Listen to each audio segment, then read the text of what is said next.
दलित छात्रों का उत्पीड़न, प्लीज उसे रोकिए। छात्रों के आपसी झगड़े को जातिवाद का नाम मत दीजिए। तो इसका मतलब मैं ये समझूं कि आप हमारी शिकायत पर कोई कार्रवाई नहीं करेंगे। फुटेज से आकर हमारे हिस्से की सीट घेर लेते आपसे हो। और हमसे अगर कोई पूछे कि हमारे ज़िंदगी के दिनों में सबसे खूबसूरत और सबसे यादगार पल हमने कहाँ बिताए, तो शायद हम में से ज़्यादातर लोग कहेंगे हमारे कॉलेज के दिनों में।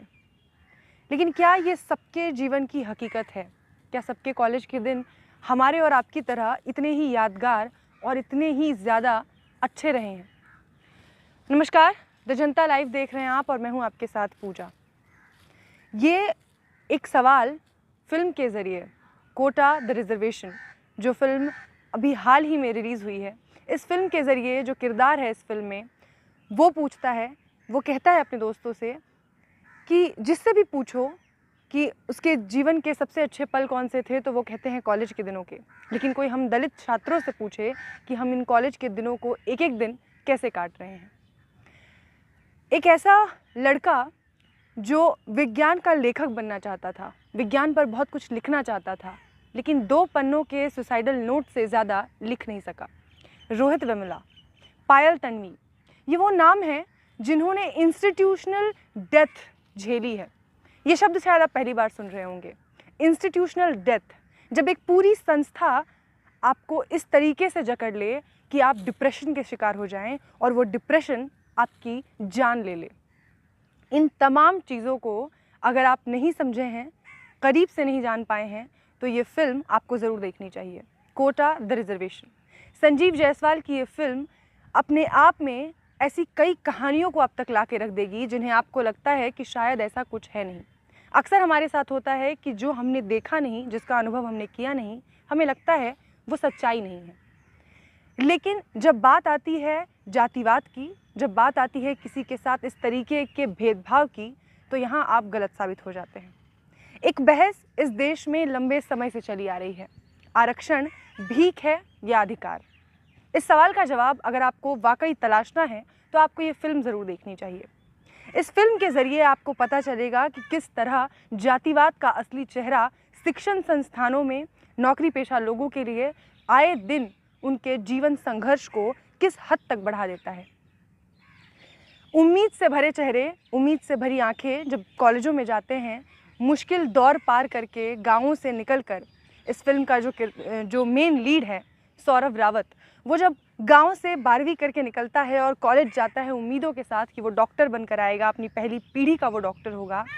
या फिर अगर हम बात करें ऋचा वाल्मीकि की, जो इस फिल्म में किरदार निभा रही हैं, वो जब जाती हैं कॉलेज में ये सोचकर कि वो पहली पीढ़ी की अपनी डॉक्टर बनेंगी, कुछ करेंगी, कुछ बड़ा बदलाव कर पाएगी, तो उसके साथ जिस तरीके की यातनाएँ होती हैं जिसका खुद उसे भी कभी अंदाज़ा नहीं रहा होता। उन यातनाओं को जब आप देखते हैं, करीब से महसूस करते हैं, तो आपको समझ आता है कि पायल तन्वी की वो हंसती हुई तस्वीर जो आज हम और आप देखते हैं, उसके पीछे का दर्द कितना भयावह रहा होगा। पायल तन्वी के हाथों को जब उसके सीनियर्स ने सिगरेट से जलाया होगा, तो उसकी आत्मा पर उसके निशान कितने गहरे होंगे। और ये सब इसलिए क्योंकि उसका नाम शायद बाकियों से अलग था और इस वजह से उसे रोज़ ये यातनाएँ झेलनी पड़ी, तब तक जब तक उन लोगों ने अपनी जान नहीं दे दी। इस फिल्म के किरदारों में अगर हम बात करें एक्टिंग की, क्योंकि फ़िल्म है तो एक्टिंग के मामले में इस फिल्म में सभी किरदारों ने बेहद बखूबी एक्टिंग की है।